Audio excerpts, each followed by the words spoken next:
que não foi nada tão relevante assim. Então, agora eu Mas, vou... Oi? Paloma, Oi. ontem a professora Margarete pediu que fizéssemos um relatório a respeito da Uhum. dissertação. E como que seria esse relatório? Então, ela Ela não, falou assim, é livre. Ela então, deixou livre, mas se assim, ela não deu orientação, eu sugiro que vocês façam. Não é um relatório técnico, né? Ela não pediu um relatório técnico. Então, não. ela pediu um relatório onde vocês podem abordar. Seria interessante se vocês tivessem um título para abordar o título. Vocês anotaram o título? Alguém anotou o título? Então, é Sim, eu tenho o interessante título. anotar o título, anotar pelo menos o primeiro nome dele, a orientação, tratar assim, nem que seja de maneira mais superficial, o que ele apresentou, sobre o que foi o trabalho. Isso, vocês podem colocar algumas falas que vocês lembrem dos membros da banca, o que mais foi criticado, o que mais foi falado durante a avaliação, e ao final é interessante que vocês coloquem a opinião de vocês, o ponto de vista de vocês em relação à forma, à apresentação. Olha, eu achei interessante, mais ou menos a fala que ela trouxe ali na aula, né? Eu achei interessante por isso e isso, eu achei válido isso e isso eu colocaria um pouco diferente. Então, acho que se fosse eu a fazer esse relatório, eu faria dessa forma, Entendi. tá? Obrigado.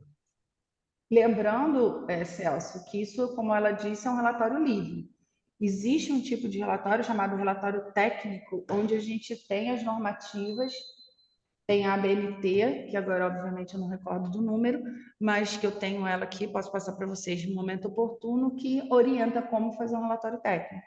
E aí a linguagem é outra, a abordagem é outra, os requisitos, os elementos são outros, tá? Isso é um relatório, como você disse, um relatório livre, Uhum. tá? Alguma dúvida a mais? Eu achei ontem, eu percebi, né, que a gente já tinha comentado, acho que na última aula, foi a questão da leitura da apresentação, né? Como assim? Eu, eu percebi que ele leu todos os slides, ele leu. Uhum. A fala dele estava idêntica ao que ele estava projetando lá. E o que que você sentiu com isso, como ouvinte? Ah, não, aí você sente um pouco de insegurança por parte de quem tá apresentando, mas eu não vou fazer um juízo disso daí, porque é uma apresentação de,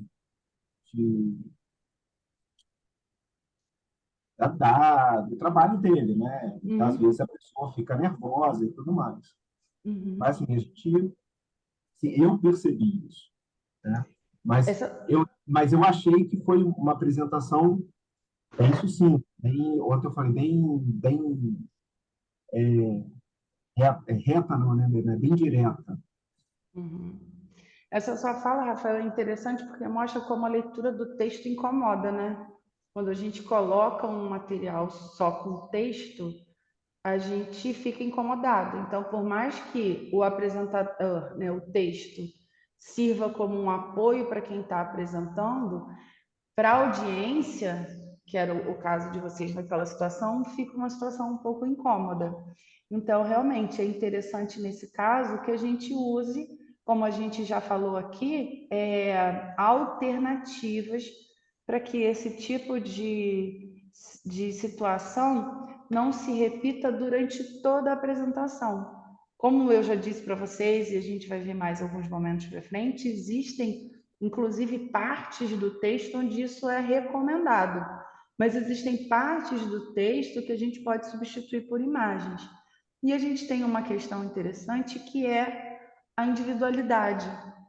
Então, assim, existem, vocês já estão aí tendo o quê? 3, 4 disciplinas, já tiveram aula na graduação, e a gente vê como cada professor tem uma forma de apresentação, tem uma forma de preparar seus slides, tem uma forma de conduzir suas aulas. Tem professor que dá aula só com imagem, tem professor que coloca um monte de texto, tem professor que nem abre PowerPoint. Então, cada um tem a sua forma. Então, o ideal é que cada um de vocês vá de agora testando e buscando o equilíbrio, onde vocês se sentem confortáveis para driblar a insegurança do momento, que é normal, que todos nós ficamos, né? Eu estou falando aqui para vocês de boa. Se alguém falar, não, Paloma, agora eu vou trazer o fulano que ele é da universidade de não sei da onde, pronto, eu já vou me tremer toda. É completamente diferente, porque a gente está no momento de avaliação. Então, é importante que a gente saiba isso. Foi a primeira fala que a gente teve aqui na aula presencial, vocês lembram? A gente comentou sobre isso, né? Do tempo de slide, quantos slides. Então, é importante que vocês comecem a desenvolver e a treinar o tempo de fala de vocês. Diga, Arthur.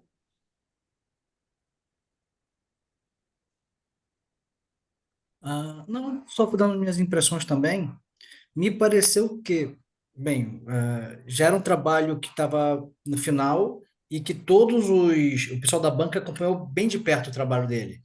Então, foi minha primeira defesa de mestrado que eu assisto.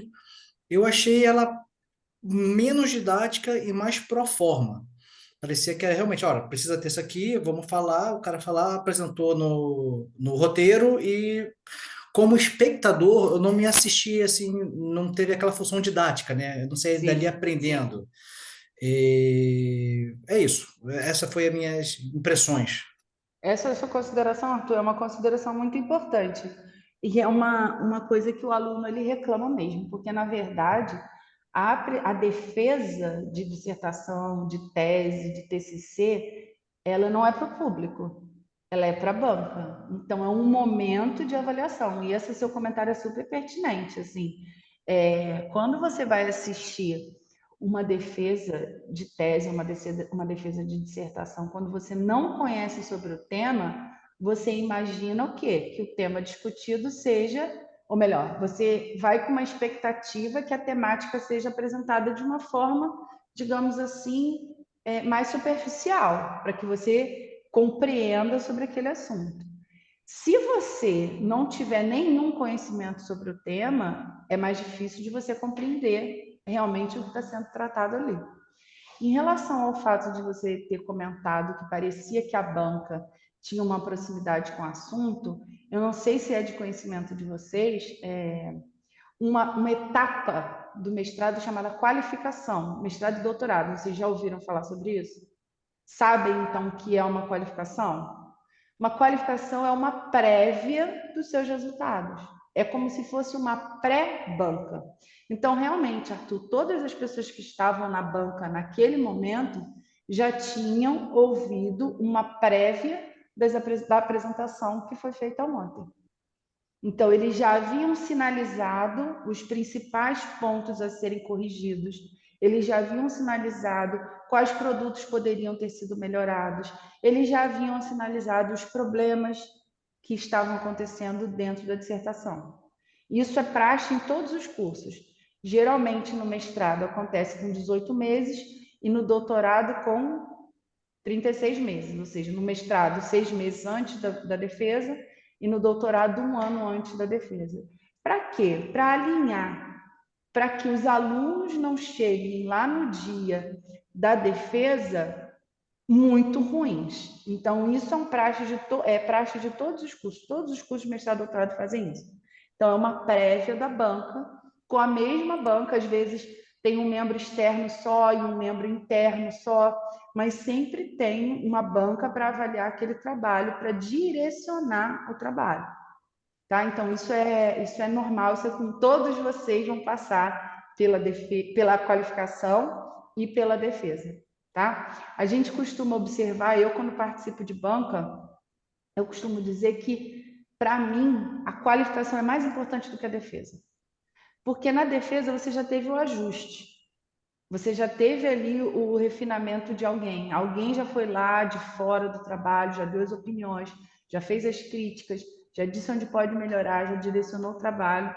Então, a defesa é como se fosse assim, coroar. Eu brinco, costumo dizer, não entendam errado, que a defesa é um teatro mesmo, onde o aluno está apresentando, está representando um papel, apresentando uma história, contando a história do trabalho dele, e a banca são os diretores. É quem está ali na expectativa de ver se tudo aquilo que foi falado anteriormente foi feito e foi executado. Tá? Então, a sua impressão é bem pertinente. Para quem não tem um conhecimento muito específico, isso de qualquer área, e nem só você, todo mundo. É difícil de compreender, porque aquele ali ele está fazendo um recorte. Ele está fazendo um recorte do trabalho. Então, não tem aprofundamento. Alguém até falou isso ontem. Não tem muito aprofundamento de introdução, não tem muito aprofundamento de justificativa, não traz muito conteúdo teórico bibliográfico. É mais o quê? Uma breve introdução para situar as pessoas, o que ele fez, como ele fez e o foco é no resultado, que é o que a gente quer saber, que é a contribuição daquele trabalho para a comunidade científica, tá? Então, no final, é isso mesmo. A maioria das bancas que vocês vão assistir é isso. O cara tem 30 minutos para apresentar. Ele vai perder ali os 5, 7, no máximo, com introdução, justificativa, razão da pesquisa, levantamento de literatura. Todo final ele vai focar no resultado, porque é o que ele tem de relevante, é o que ele tem de importante. Vocês estão no momento inicial, vocês estão no momento de focar no que vocês vão fazer e como vocês vão fazer, porque vocês ainda não têm o resultado. Então, vocês vão focar ali naquela parte do meio, tá? Então, aí já na qualificação, você consegue distribuir um pouquinho, trazendo o que você tem de resultado com aquilo, com o seu caminhar até então da sua dissertação. Tá? E na defesa, coroa apresentando todos os resultados e todos os produtos. E no caso do Leonardo, como ele teve muitos produtos, ele ainda teve que focar mais ainda na parte de resultados para poder trazer, explicar e mostrar tudo que ele fez. Tá? Certinho? Então, espero que da próxima oportunidade, né, da próxima aluno que defender, que não seja fechado ou parcialmente fechado como foi esse. E assim, recomendo fortemente que quem puder assista, porque é muito importante para a gente aprender a se comportar enquanto aluno e para a gente aprender a se comportar enquanto banca também. Daqui a um tempo, quando vocês terminarem o mestrado, vocês já vão poder participar de banca de graduação também. Então, para que vocês tenham esse feeling do que é importante de ser discutido, do que é relevante para ser colocado ali na frente dos alunos e que pode deixar para ser discutido em outro momento, certo? Diga, Arthur. Existe alguma página no site da universidade, a agenda de defesa de tese? Não, eu sugiro que vocês acompanhem o Instagram. Vocês têm Instagram no mestrado? Então, eu vou colocar aqui, porque eu também não sei de cabeça, porque eu sou péssima. Mas eu sugiro que vocês acompanhem o Instagram do mestrado, porque os eventos são divulgados lá. Eu não sei ver o arroba, gente. Estou dizendo que eu sou uma idosa. Gente, é mestrado profissional em... é MPCA_Univaz. Deixa eu colocar aqui. MPCA_Univaz. Pronto. Porque essas informações vão ser divulgadas lá e vão ser divulgadas no grupo também, naquele grupo que tem com todos os alunos, tá? E sempre que tiver algum aluno meu que eu souber de alguma defesa, eu posso divulgar nesse nosso grupo aqui da disciplina também, tá? Que aí para que vocês possam assistir dentro da disponibilidade. Mas eu assim, sugiro fortemente que vocês o façam sempre que puder, tá? Então, vamos lá. Hoje eu queria começar... Alguém quer falar mais alguma coisa sobre ontem? Não? Então, vamos lá. Hoje eu queria começar a conversar com vocês sobre algumas características conceituais do que é pesquisa científica e do que é método científico. E é importante que a gente tenha esses conceitos bem apropriados para que a gente saiba o limite entre fazer ciência e fazer alguma outra coisa que não é ciência. Ou seja, para que a gente saiba o momento que a gente está trabalhando com pesquisa científica de verdade e quando a gente está fazendo um levantamento empírico, quando a gente está escrevendo um texto que não é seguindo os métodos científicos e a pesquisa científica, tá? Sem juízo de valores. É só para que vocês entendam que uma coisa é uma coisa e que outra coisa é outra coisa. Tá? Então, hoje a gente vai falar sobre esses dois assuntos. A primeira pergunta que eu queria fazer para vocês é o que é ciência? Que conceito vocês têm de ciência? A gente está aqui fazendo ciência, vocês estão num curso de ciências ambientais. Então, o que a gente pensa quando a gente está falando que faz ciência? Vocês se veem cientistas enquanto estão pesquisando, enquanto vocês estão analisando, ou na cabeça de vocês aquele cientista é só o cara de jaleco branco dentro do laboratório, todo branco, cheio de luva, só aquilo que é ciência? Então, o que é ciência? O que vocês veem enquanto ciência? Nada? Ninguém é cientista? Eu acho que ciência é um procedimento,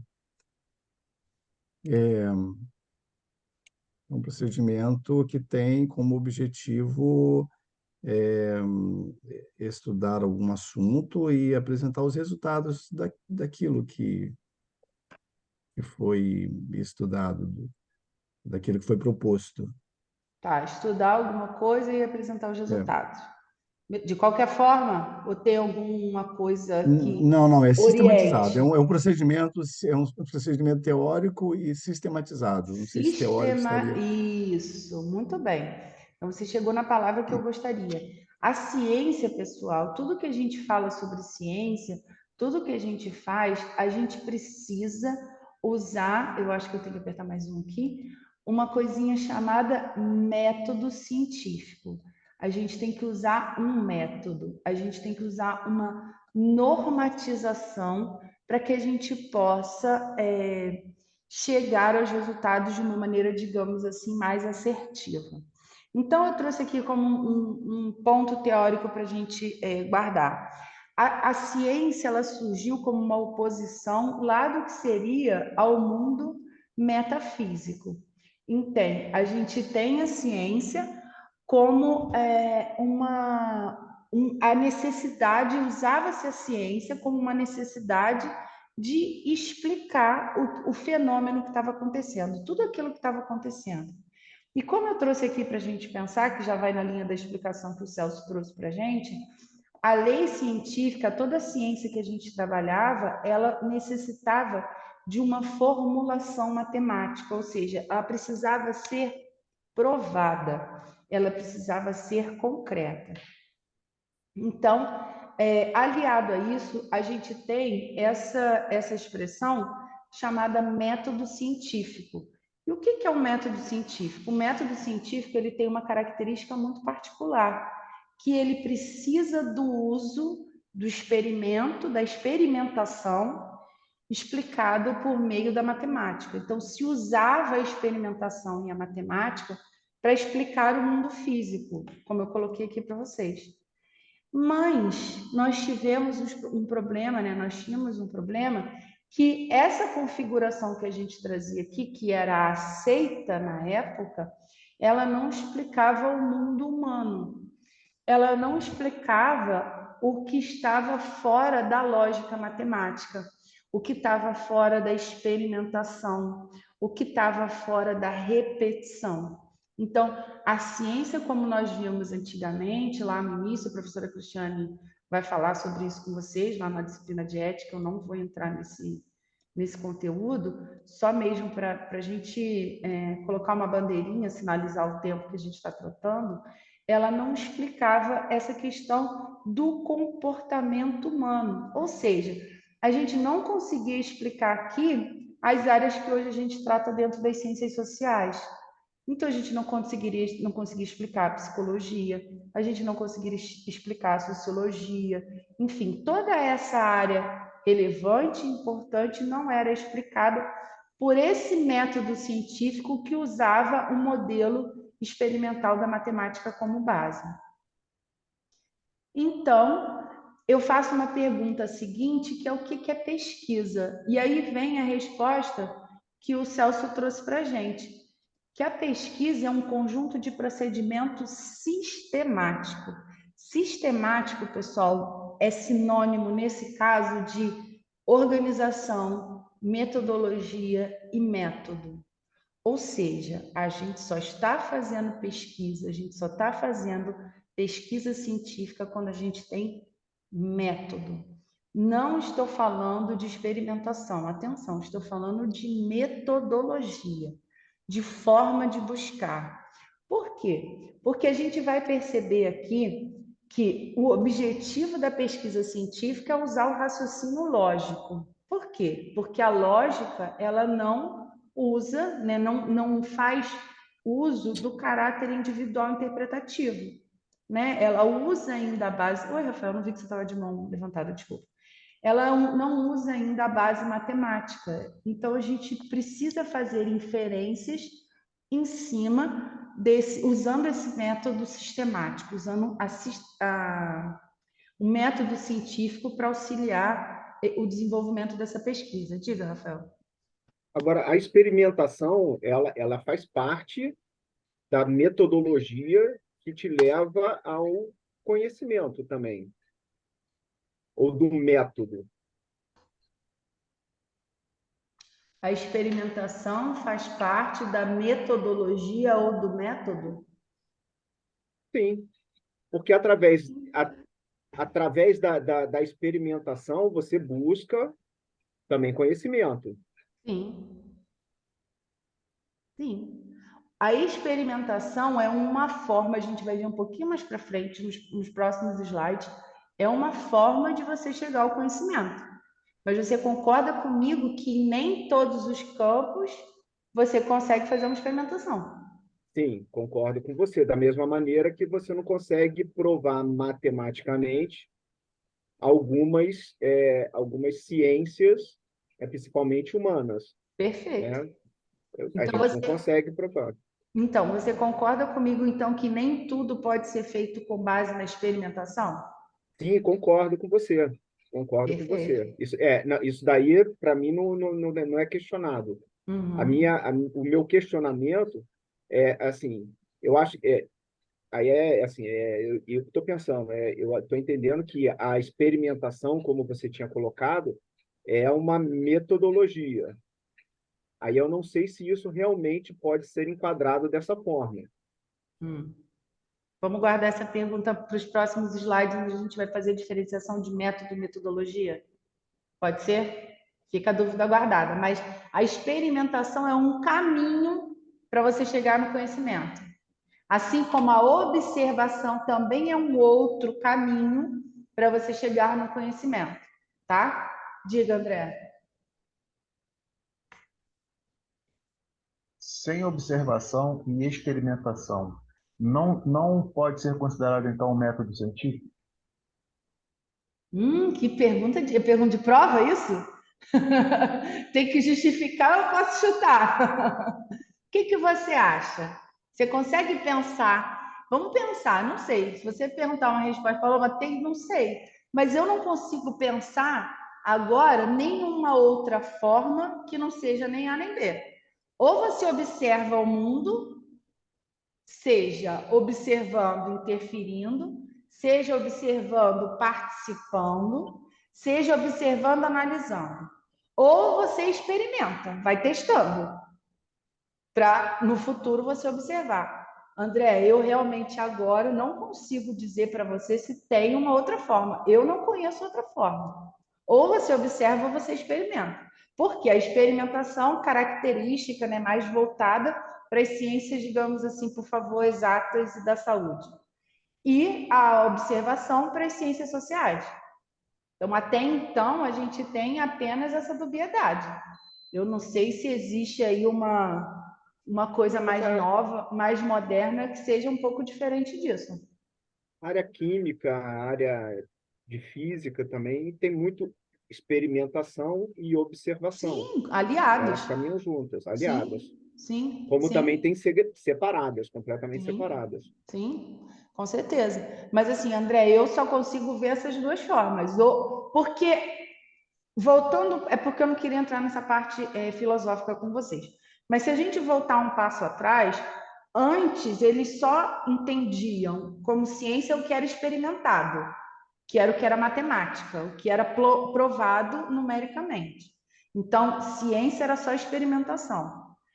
E aí depois nós começamos a ter as áreas das ciências sociais como se elas fossem valorizadas, elas estavam se valorizando. Explicar A mente humana era muito importante, o comportamento humano era muito importante, o comportamento dos animais era muito importante. Explicar a sociologia, a filosofia era muito importante. Isso não tem prova matemática. Como é que a gente explica isso de maneira lógica? Então, a observação, inclusive de alguns padrões, começou a ter sua validade. Então, hoje a gente tem a observação e a experimentação no mesmo patamar, alinhado com o que o Rafael falou. Em algumas áreas, você só tem observação. Em outras áreas, você tem a observação e a experimentação muito fortes, aliadas ali, irmãzinhas de mão dadas. Mas você tem as peculiaridades de cada área. Você imagina, por exemplo, um historiador fazendo experimentação? Não tem como, o cara é só observador. Ele não tem como fazer experiência com o que já aconteceu na história. Ele vai só observar e relatar, tá? Então, assim, se não foi uma pergunta de pegadinha para sua orientadora, são só essas duas. Tá? Não, a verdade é que eu tenho um certo, se eu vou dizer, problema com a questão da tese evolutiva. Por quê? Porque você não consegue observar a evolução ao longo do tempo. E você também não consegue experimentar, porque se aconteceu em milhões de anos, né, ninguém viu. Tá. Então, Aí eu não estou defendendo a tese, não. na Mas eu... metodologia científica, né, essa tese ela seria um pouco falha em razão desculpa, de não poder ser observada e experimentada. Na verdade, o que se trata sobre esse assunto específico é a observação das evidências, das mudanças, as explicações que se dão em relação às mudanças que, aí usando a sua fala, supostamente foram acontecendo. Agora, é aquele tipo de coisa que não há tempo dentro da nossa existência para explicar o que aconteceu, observar, na verdade, né? O que aconteceu. Não é isso? Foi isso que você quis dizer, né? É isso, somado, né, à ausência, né, dentro do registro fóssil, por exemplo, né, Sim. das variações que deveriam ter Intermediárias. aí intermediárias, né, em diversos aspectos e essa lacuna. Sim, não, Então, certamente. também, na observação, isso também é um pouco difícil. Sim, com certeza. Mas Diga, aí Rafael. na datação de carbono, na própria pesquisa arqueológica, tudo mais, isso eu posso considerar uma experimentação. Você está voltando atrás através não sei se é experimentos, mas são de metodologias, vamos botar assim, científicas. A datação de carbono, tudo bem, é um experimento. Mas, assim, você tem experimentos e tem observações, porque aí, no caso, eu acho que a arqueologia seria uma observação, né? Então, porque a arqueologia é da área das ciências sociais e humanas. Então, são áreas de ciências que têm observação. Experimentação, nesse sentido aqui, é testar mesmo. É o que você falou lá sobre... Então, assim, você usa uma técnica, mas para você observar e analisar. Entendeu a questão da observação e da experimentação Não, nesse caso? não, mas, por exemplo, nesse caso aí, arqueológico, né? Ou também, sei lá, ou aonde que o André quer chegar também, mas, assim, na questão arqueológica, você tem muito experimento, quando você faz estudos laboratoriais, né, de fósseis, Então, mas aí, desculpa que te interromper, trazem... mas isso Pode não é falar. experimentação. Ah, tá. Então é isso Isso que é eu queria entender. observação, é isso que eu tô querendo. Por isso que eu te interrompi. Não, Isso não é então tá. experimentação. Ele está usando técnicas para confirmar aquilo ali. Tá, então ele está usando técnicas experimentais, que são de outras Isso. coisas, para observar. Isso, Então exato. tá. Isso não é Isso experimento. aí. Porque Não, experimento, tranquilo. se ele pudesse mudar o para frente, ele não pode. Sim, Por sim, isso que eu te agora tá bom. interrompi. Não, entendeu? tá bom, então. Obrigado. Tá? É Desculpa aí, isso que o André. André não, foi isso que o André quis dizer. Não tem como experimentar para trás, não tem como você fazer experimento para trás, Não. gente. Desculpem a semântica, mas para vocês entenderem. Não tem como você fazer experimento para trás porque você já chegou no fim. Então, tudo que é para trás é observacional. Tudo que você já Seria o fez é observação. processo, né, Paloma? Oi? Seria o processo. Exato, isso aí. Tá? Então, acho que ficou mais claro agora. Então, gente, método científico é tudo que vocês usam, sistematização e organização. Então, eu vou falar sobre isso milhares de vezes, em todas as aulas a gente vai falar de sistematização e organização, porque é a base do método científico. E por que que é tão importante que a gente fale sobre experimentação, observação? Porque a principal característica de um método científico, da ciência, é esse palavrão, que ela seja reproduzida por qualquer um nas mesmas condições.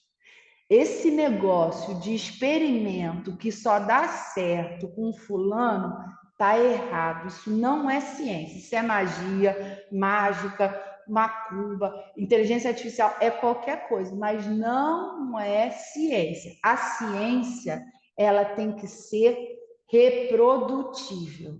Se o André fez lá na cidade dele e ele botou a receita direitinho, todos nós devemos ser capazes de fazer igual e chegar no mesmo resultado que o André chegou com os nossos experimentos.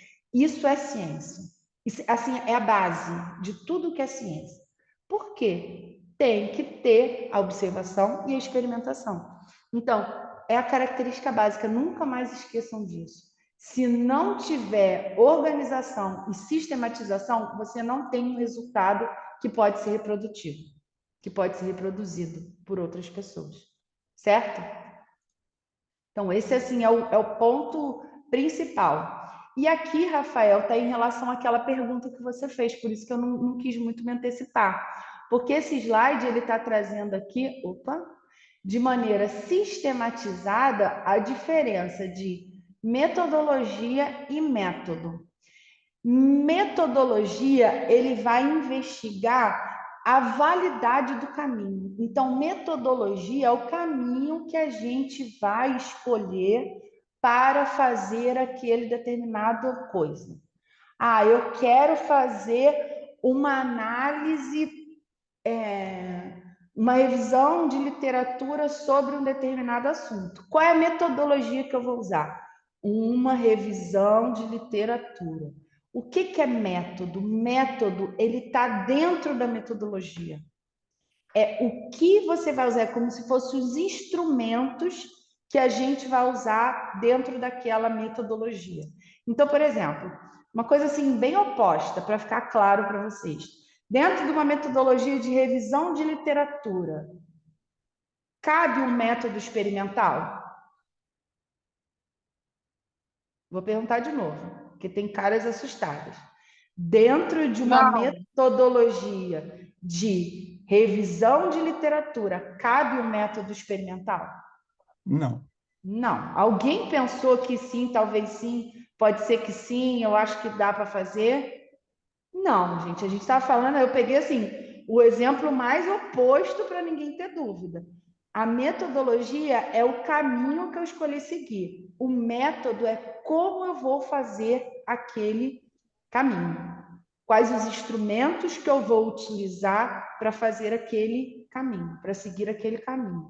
Eu quero fazer uma investigação sobre o conhecimento dos alunos da universidade. Qual o método que eu vou usar? Uma entrevista. Então, eu vou usar uma entrevista para tentar relatar como aqueles alunos fizeram aquilo. Entenderam a diferença de metodologia e método? É como se metodologia fosse maior e o método fosse os instrumentos que a gente vai utilizar para chegar naquele conhecimento. Metodologia é o caminho. O método são os degrauzinhos, as pontezinhas do caminho que vão fazer a gente chegar lá. Tá? Não confundam uma coisa com a outra. Diga, André. Bom, então, assim, nesse exemplo da revisão sistemática da literatura, Uhum, eu escolhi como metodologia. uhum. Nesse sentido, qual seria o método? Se a Qual método que metodologia você quer fazer? aí o método seria, por exemplo, dentro da revisão sistemática da literatura, eu vou usar só, sei lá, só monografia. Seria o método? Pode, busca de base de dados digitais. Dentro da revisão de Ah, tá. literatura, eu vou fazer um levantamento na biblioteca. Dentro da Entendi. revisão de literatura, eu vou buscar os afrescos lá de não sei da onde, com a Irenil. Vou. O Apenas periódicos instrumento, A1. o instrumento que vocês vão utilizar, isso aí. O que vocês Ok. decidirem de utilizar, tá? É o instrumento, são as técnicas. Aí dentro dos periódicos A1 eu vou fazer o quê? Eu vou ler todo ele. Não, eu vou me concentrar só no resumo. Não, eu vou buscar só por palavras-chave. É como vocês vão fazer. Que forma que vocês vão seguir aquele caminho, tá? E aí eu faço uma pergunta também bem sem resposta, que é o que é o conhecimento? A gente fala sobre ciência, a gente fala sobre isso, agora o que é o conhecimento? Como que a gente adquire o conhecimento? Conhecimento, segundo esse autor Fonseca, é a interpretação do universo, olha que interessante, a partir das referências sociais e culturais do meio em que a gente vive. O que isso quer dizer? Quer dizer, gente, que o conhecimento é individual. Vocês aqui, nós somos 22 dentro dessa sala. Cada um de vocês está entendendo, adquirindo conhecimento, não com base só no que eu estou falando, com base no que vocês já trazem de bagagem, com base no que vocês já têm de vivência e de experiência. Cada um está lendo, ouvindo o que eu estou dizendo, com base na experiência de vocês, no que faz sentido para vocês.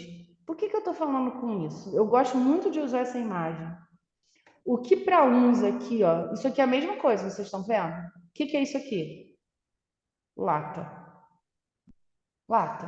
Aqui é lata, aqui é lata. Aqui é lixo. Aqui é porta-lápis, aqui é porta utensílios domésticos, aqui é negócio de luz, aqui é lixo, aqui é arte. Qual é a diferença de sair daqui para cá? É o conhecimento. É o que essa pessoa aqui, ó, sabe fazer que essa aqui não sabe fazer. Então, por que eu gosto de trazer isso? Quando a gente vai trabalhar com entrevista, quem já teve a oportunidade de trabalhar com comunidade, sabe que trabalhar com comunidade é uma virada de chave. Estar perto da comunidade é uma virada de chave. Porque você chega lá achando que todo mundo é isso aqui, ó. Você chega numa escola para dar uma palestra, você chega numa comunidade para fazer uma capacitação, você chega lá junto com o assistente social para fazer uma entrevista, você acha que você é o doutor, você sabe das coisas, que eles não sabem nada. E você sai de lá com a visão completamente oposta. Quem não sabe de nada é você. É você que não sabe. Porque a experiência e a vivência que eles têm ali, naquele ambiente que você está tentando interpretar, é absurda, é enorme. Então, eu falo sobre o que é conhecimento e como se adquire, para que no momento da entrevista vocês pensem na pergunta que vocês vão fazer, na forma como vocês vão fazer essas perguntas, no linguajar que vocês vão utilizar, quem for fazer esse tipo de questionário, né? Quem for usar questionário. Então, valorizar o conhecimento daquela comunidade, que ela com certeza tem, sobre aquele assunto. Eu conto isso muito para vocês. Às vezes a gente chega, não, eu vou chegar na comunidade aqui porque o pessoal não sabe fazer, não separa lixo, ninguém sabe separar lixo. Então eu vou ensiná-los a separar o resíduo, já vou dizer que não pode falar lixo, que tem que dizer resíduo, e pererê pão duro. Aí você chega lá, os caras sabem fazer tudo aquilo. Eles sabem. Às vezes o que falta para eles não é conhecimento, é estrutura. Às vezes o que falta para eles não é conhecimento nem estrutura, é um incentivo. Às vezes o que falta para eles é alguém só explicar. Olha, agora é assim. Ah, é assim? Ah, tá bom. É igual eu faço lá em casa. É igual o fulano faz lá em casa. É igual o meu vizinho faz. Então, é interessante a gente saber isso e ouvir. Não sei se alguém aqui tem interesse em trabalhar com entrevista, que vai trabalhar com essa parte da entrevista, de lidar com pessoas, ou de qualificar as pessoas, trabalhar com qualificação também, com educação, é um pouco complexo. Para a gente saber isso, o que será que eles sabem? Será que eu realmente estou levando com eles? Será que isso é de interesse deles? Às vezes eles não estão nem aí para aquilo que você está falando. Às vezes eles não querem ouvir aquilo, a necessidade deles é outra. Os alunos mais antigos já ouviram essa história, eu peço até licença, eu vou contar de novo. Quando eu fui secretária de Meio Ambiente e Urbanismo, lá no município que eu trabalhei, eu tive o presente de elaborar o plano diretor. Vocês sabem o que é o plano diretor? O plano diretor é um plano gestor do município, né? É ele que vai dizer tudo o que pode ser feito e onde o que vai ser feito dentro do município durante os próximos 10 anos. Isso caiu na minha gestão. Nós fizemos umas reuniões nos lugares assim bem difíceis. Nós fazemos reuniões final de semana, sábado de manhã de tarde, domingo de manhã de tarde. Então tinha os lugares bem difíceis. E tinha uma comunidade que era comunidade, favela mesmo, brabo o negócio lá. Eu acho que assim, as 3, 4 primeiras reuniões que a gente foi, com material, tudo do que a gente aprende no livro, né? Mapa, papel colorido, milhões de canetas e não sei o quê, a gente não conseguia fazer reunião. Porque todo mundo ia para a escola e ficava e reclamava de tudo, e reclamava do buraco, reclamava da luz, reclamava do semáforo, reclamavam do tempo. E eu, meu Deus do céu, e a gente não pode fazer nada. E a gente ficava lá, ia para a reunião só escutando. Escutava, escutava, escutava, escutava, com a maior paciência escutava. E toda reunião a gente explicava a eles o que a gente estava ali, qual era o motivo da gente estar ali. E a gente conseguiu, depois de 2 ou 3 reuniões, convencê-los que aquilo ali só estava daquele jeito porque a comunidade deles não tinha crescido com planejamento. E o que a gente estava fazendo agora e dando a oportunidade para eles era de planejar para o próximo, para que aquilo ali melhorasse ou, na melhor das hipóteses, que não piorasse, que era o medo deles. O medo deles era que era uma comunidade, mas ainda não tinha tráfico. Então, era uma comunidade só por conta de pobreza. Então, o medo deles era que o tráfico dominasse. Então, a gente conseguiu explicar a eles e convencê-los de que eles tinham que passar para a gente o conhecimento que eles tinham das necessidades deles, para que a gente planejasse, fizesse uma ideia de gestão para os próximos 10 anos, para que nada daquilo que eles estavam com medo acontecesse.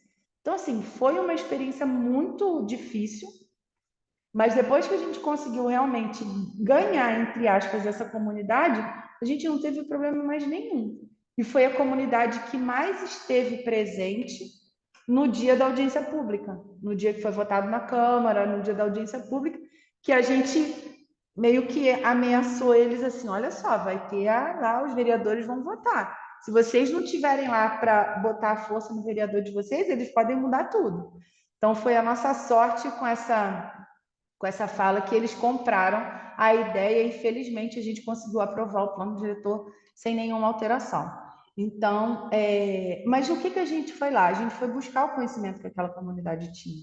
Então, sempre trago essa fala para que vocês tenham em mente que eles sabem o que fazer, eles sabem da importância do que tem que ser feito. Às vezes, eles estão precisando de uma breve orientação, de uma orientação, às vezes, até técnica mesmo, tá? Então, que vocês tenham sempre isso em mente quando forem nessas comunidades em que tem esse tipo de trabalho. E aí eu trago 2 tipos de conhecimento que é muito importante que a gente, enquanto pesquisador, que a gente tenha isso também na nossa cabeça. A diferença do que é o conhecimento popular, do que é o senso comum e do que é o conhecimento científico. Eu destaquei ali o que tem de importante. O conhecimento científico ele tem método. Acabou. O senso popular, o conhecimento, o senso comum, o conhecimento popular, não tem. Ele não tem porquê. É aquela coisa da avó que fazia aquilo, que sempre deu certo e não muda e que não tem um porquê. Algumas vezes, algumas situações dessa da avó, da tia, algum pesquisador vai lá, olha que interessante, usa um método científico e às vezes descobre o porquê que aquilo era daquele jeito. Muitos medicamentos que nós temos hoje, eu não sei se vocês têm esse conhecimento, são derivados de plantas, que eram usados lá antigamente como chazinho, como pomada, como emplastro, no uso comum. Algum cientista foi lá, começou a perceber as ações dessas substâncias, usou um método de extração, método de cultivo da planta, método de extração do composto, método de pesagem, método de preparação do remédio, e o teste, e parará, e quantas pessoas, e repete, e aumenta a dose, diminui a dose, e sintoma, ou seja, usou um método científico e viu que aquilo funcionou. Então, a gente tem conhecimento científico oriundo do conhecimento popular, que não deve ser desvalorizado. Só que a gente não pode esquecer que o conhecimento popular, ou o senso comum, ele não tem metodologia. Ele traz ali os valores daquela comunidade. Ele traz os valores, a vivência, a emoção, as características daquela comunidade. E aí eu volto ao que eu falei no slide anterior. Um não sobrepõe ao outro. São coisas diferentes. E eu digo isso porque eu já vi muita gente boa desfazer de conhecimento de comunidade, desfazer de conhecimento de população tradicional. Isso não pode acontecer, né? Se eles têm aquilo como uma verdade e a gente é observador daquilo, seja um observador participante ou não, a gente tem que tentar entender por que que aquilo é verdade para eles. E aí tudo bem. Mas aquilo é uma realidade dentro daquela comunidade. A relação com aquele corpo hídrico, a relação com aquela forma de econômica, por exemplo, é a realidade deles. Você tem muitas vezes um conhecimento científico que você sabe que aquilo ali não é adequado, que aquele lugar é insalubre, que aquilo não é eficiente, mas você não pode desconstruir o conhecimento deles para colocar o seu. Você tem que aliar, você tem que mostrar para ele o que tem de ciência por trás do que ele está fazendo. E até se não tiver, tentar direcionar, mas nunca invalidar o conhecimento popular, o conhecimento científico que está ali sendo manifestado, às vezes, durante séculos. Tá?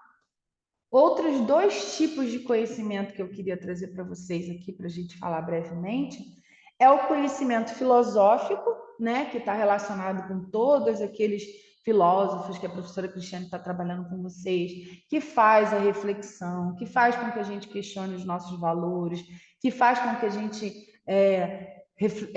reflita sobre o raciocínio. Então, toda essa parte mais realmente filosófica, que pode ou não ser provada, pode ou não ser validada. Tem lá os filósofos da corrente X, que contrapõem os filósofos da corrente Y, mas que foram muito importantes lá no início das ciências, de um modo geral. Uma outra forma do conhecimento a ser registrado aqui é o conhecimento teológico, que está diretamente relacionado com a fé, que está diretamente relacionado com a crença. E aqui, pessoal, eu não estou falando de religião, eu estou falando de fé, eu estou falando de crença, de como algumas vezes a ciência, gente que trabalha com a ciência, que se intitula cientista, como muitas vezes a gente desvaloriza essa questão da crença e da fé individual. Eu assisti um documentário uma vez que estava falando sobre saúde da mulher indígena. E numa comunidade no Pará, talvez, acho que Pará, tinha uma mulher indígena de uma etnia, sei lá qual era a etnia, que eu não vou lembrar o nome, e ela estava gestante. E ela teve complicações no parto. E a comunidade tinha uma unidade de saúde perto, né? Então conseguiu dar assistência. a comunidade, a unidade de saúde, já tinham conhecimento das resistências que a maioria dessas comunidades tradicionais tem em relação à presença de enfermeiros, médicos, né? A maioria são mulheres, são senhoras, sempre tem uma agente de saúde que é da comunidade, justamente para fazer esse elo de ligação entre uma coisa e outra. E, por fim, ela foi levada para a unidade de saúde, ela teve o bebê, só que o bebê teve algumas complicações. E imediatamente tiraram o bebê de perto da mãe para dar assistência no bebê.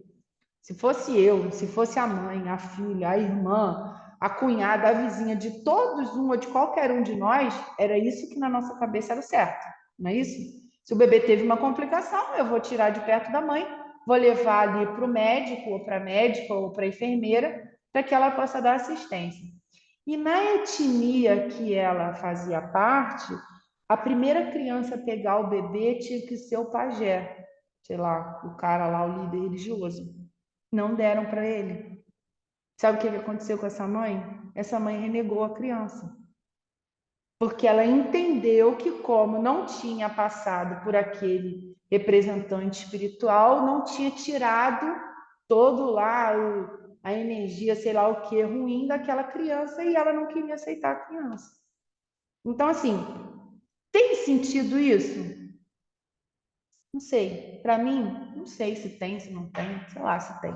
Mas, assim, não fez falta alguém que tivesse esse tipo de conhecimento nesse momento para auxiliar?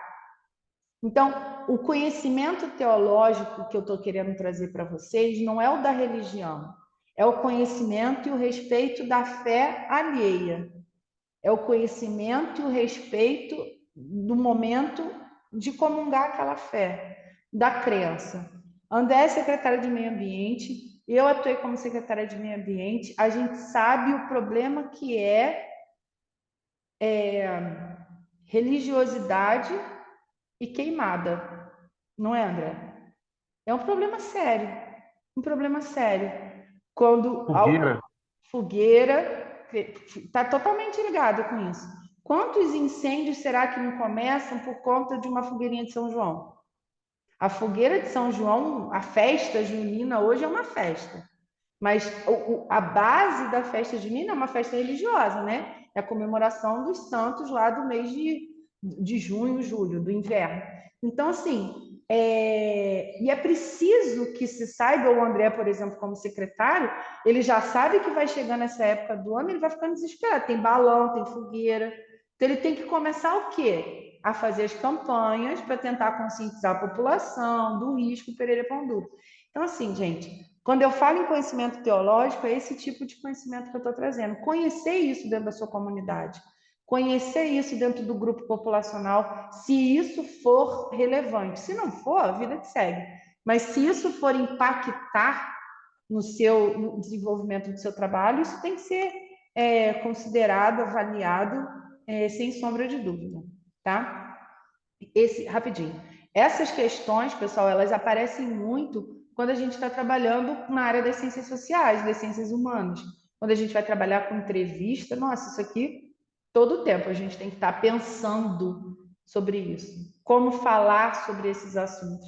Como lidar com as pessoas em relação a esses assuntos. Então, quem vai trabalhar com entrevista, quem vai fazer essas análises, então tem que ficar relendo, fazendo essas releituras todo momento para realmente que não se percam dados, para que você não tenha vieses de resposta em relação à análise que você pretende fazer, tá? Então, para a gente ter anotadinho aí, o que é o conhecimento científico? Quais são as características do conhecimento científico? Então, a primeira coisa que eu trago aqui em destaque é que o conhecimento científico ele lida com fatos. Então, ele lida com ocorrências, com coisas que realmente aconteceram, com coisas que a gente tem como comprovar que elas aconteceram. Como? Por meio da experimentação. Então, a gente trabalha o conhecimento científico por meio da experimentação. Então, a gente tem a proposta de uma palavrinha que vocês vão ouvir falar muito e que é um probleminha, às vezes, para alguns alunos também. A elaboração das hipóteses. O que é uma hipótese científica? Não uma hipótese estatística. São coisas diferentes, já comentamos isso aqui. Hipótese científica ela é uma afirmação, é uma resposta que você vai buscar confirmar ou rejeitá-la com base na sua experimentação ou na sua observação, tá? Então, a hipótese científica é uma resposta para o problema que você está investigando, para a lacuna que você observou dentro daquele assunto. E você vai provar aquela hipótese, que a sua hipótese está certa, né? Da veracidade ou falsidade, com base na experimentação ou na observação. Então, o conhecimento científico, como a gente viu lá na frente, ele é sistemático, ele precisa de um método para acontecer. A gente tem que ter a questão da organização, a gente tem que verificar se ele vai ser reprodutível.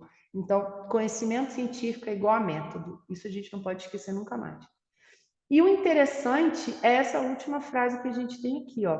O conhecimento científico, ele não é definitivo. O conhecimento científico, ele é falível. Ou seja, uma coisa que a gente tem como verdade hoje, daqui a... Hoje, do jeito que a ciência está tão rápida, 10 anos, 5 anos, aquilo pode ser a maior baboseira do mundo. Por quê? Porque as técnicas vão evoluindo, as formas de análise vão evoluindo, as interpretações, as evidências vão surgindo. Então, a gente tem o conhecimento científico, ele é uma fotografia do momento. O que a gente sabe sobre isso hoje? É isso, isso, isso, isso.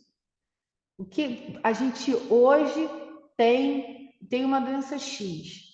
Hoje é uma sentença de morte. Daqui 20 anos, não. A gente vê, por exemplo, o HIV. O HIV, quando surgiram os primeiros casos, melhor, vou mais perto aqui do que o HIV, o Covid. Há 3 anos atrás, se alguém tossiu, estou com Covid, pronto, você já começava a encomendar o corpo. Hoje, não tem nem mais recomendação de isolamento. É máscara e vida que segue. E a gente está num tempinho assim, ó, que a gente viveu. Estou nem falando de uma coisa de outras gerações, estou falando uma coisa que a gente viveu. Então, há 3 anos atrás, Covid igual a morte, hoje não. Covid é igual uma síndrome viral. Pronto. Então, o conhecimento científico evoluiu. O conhecimento médico evoluiu, aliado com a evolução do vírus, a mudança da cepa, tudo isso pereira pão duro, mas o conhecimento científico também evoluiu. Então, conhecimento científico não é finalizado. Não é porque eu li em um artigo em 2015 que aquilo é verdade em 2023. Não é porque está escrito que o André publicou lá em 2015 que aquilo é verdade. Não. Era verdade naquele momento que ele fez. Hoje pode ser e pode não ser, tá? Então, o fato, por exemplo, de vocês encontrarem, poxa, mas eu não vou testar essa técnica porque o fulano já fez e a técnica não deu certo. Sei lá, às vezes com a tecnologia que o fulano fez na época não era factível, mas hoje é, tá? Então, característica do conhecimento científico, ele é mutável, ele não é definitivo, ele não é absoluto. E aí eu trago para vocês a história da manga com leite. A história da manga com leite é uma história clássica das gerações passadas, que todo mundo já ouviu a avó dizer que manga com leite não pode comer porque faz mal. E aí sempre tinha um primo desafiador que comia escondido para desafiar e não passava mal e saía dizendo para todo mundo que comeu manga com leite não passou mal. Eu fiz isso uma vez com pimenta. Minha mãe falava, não fala palavrão que eu vou botar pimenta na sua boca. Um dia eu fui comer pimenta, só que pimenta logo no início não arde, né? Ela demora uns segundinhos ali para arder. Quase morri por conta de pimenta. Fui desafiar a mãe. Então, assim, a história da manga com leite não tem nada a ver com fazer mal. A história com a manga com leite, quem sabe, estava relacionada ao comportamento lá dos escravos e com a questão econômica. Não tinha nada a ver com passar mal. Não tinha nada a ver com passar mal. O mito da manga com leite é com relação ao uso, ao consumo da fruta e da lavoura e essas coisas todas. Ou seja, não tem nada de conhecimento científico em relação a isso. E a gente vê de quanto tempo essas coisas vêm sendo repetidas ao longo da história e a gente vem repetindo e a gente vem fazendo e a gente vem falando ao longo do tempo. E a gente vê isso dentro das áreas das ciências também. A gente tem aquela velha fala, poxa, mas aqui nunca encheu. Eu vou construir aqui na margem do rio, a gente vai lá, demarca o rio, 15 metros, 20 metros.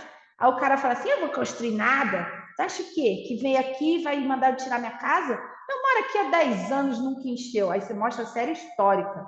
Mostra para o cara que durante 100 anos, nos últimos 100 anos, aquilo ali é uma área de baixada. O cara fala, mas eu moro aqui há 10 anos, nunca encheu a minha casa. Você fala, meu senhor, mas você não pode construir aí, porque aí é a área de vazão do rio, quando o rio encher, pode ser que chegue aqui. Mas ele não, mas nunca encheu na minha casa. E aí o cara, isso aí, Vanessa. E aí o cara vai lá e constrói. Aí parece que é praga divina. O que que acontece? Cai uma chuva danada, a maior chuva de todos os tempos. Quem é o que se dá mal? É o cara que teimou. Então, assim, isso acontece porque esse conhecimento, pessoal, do senso comum, ele vem passado, só que ele não tem provas. Então, ele vem sendo repetido, ele vem sendo replicado ao longo do tempo.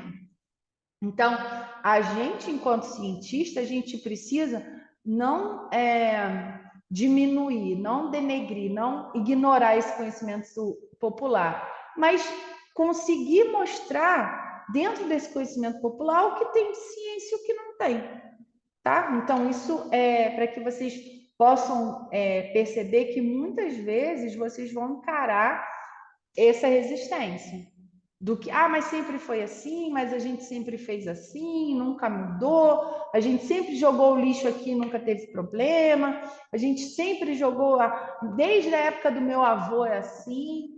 Então, é importante que a gente tenha argumentos para quebrar isso também, e também que a gente respeite que isso é um conhecimento que está nele, é um conhecimento que está nessa comunidade, que a gente entenda isso também, né? Não desmereça esse conhecimento que já está ali há muitos anos, às vezes, sedimentado, tá? Então, agora eu queria trazer para vocês 2 tipos de conhecimento científico, né? 2 tipos de pesquisa científica, que, a princípio, assim, aos primeiros olhos vistos, a gente pode pensar que eles são antagônicos, mas a gente vai ver que durante uma fase eles podem se sobrepor. Então, a gente está falando em pesquisa qualitativa e em pesquisa quantitativa.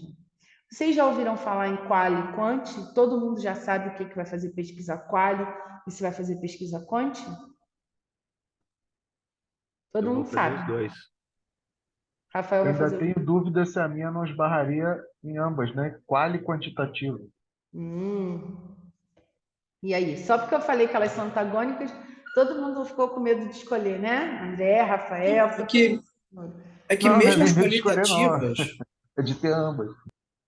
Não, não tenho medo, não. Vou fazer as duas. Tá certo.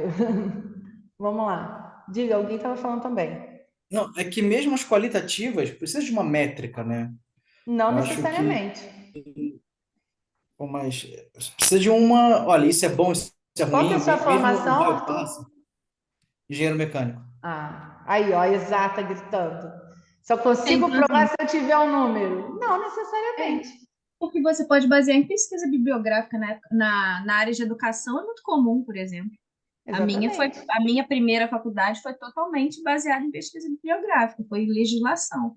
Análise de discurso, você pode Mas fazer você, você mas pode você fazer adotou um entrevista. critério, mas você adotou um critério, falou, a partir daqui eu vou estudar, isso aqui eu não vou estudar. Você Mas isso não é teve um passo a não quantitativo. Não, passo? depende, porque nesse caso, por Eu exemplo, acho, eu Sim, falei que a exato, que é formação a do métrica. professor no Brasil. Isso foi minha primeira graduação em pedagogia, né?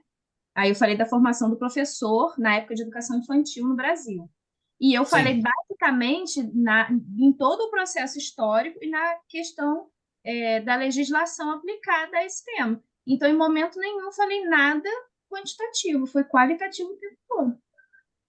eu acho que a quantitativa ela se apropria mais da, da estatística, dos dados estatísticos, o que não acontece com a qualitativa, que me parece mais uma revisão bibliográfica, uma coisa assim. A quantitativa, ela faz uso de análises quantitativas, faz uso de análises estatísticas, testes estatísticos para você explicar aquilo que você está trazendo, para você quantificar os seus resultados. A análise qualitativa, ela busca apenas explicar ou demonstrar algum tipo de resultado. Então, ela não precisa quantificar. Então, elas podem existir independentes, uma para cada lado, sem se tocar, e elas podem existir um momento em que elas vão se encontrar, sim. Então, a gente pode ter a qual e a quant e elas duas juntas. E a gente vai ver como elas podem variar dentro da forma da amostragem, dos objetivos e do tipo de abordagem que a gente vai entregar. É interessante isso, porque o fato de você fazer por exemplo, um percentual. Eu vou fazer uma entrevista aqui e falo assim, uma observação na sala. 30% da turma é menina e 70% da turma é menino.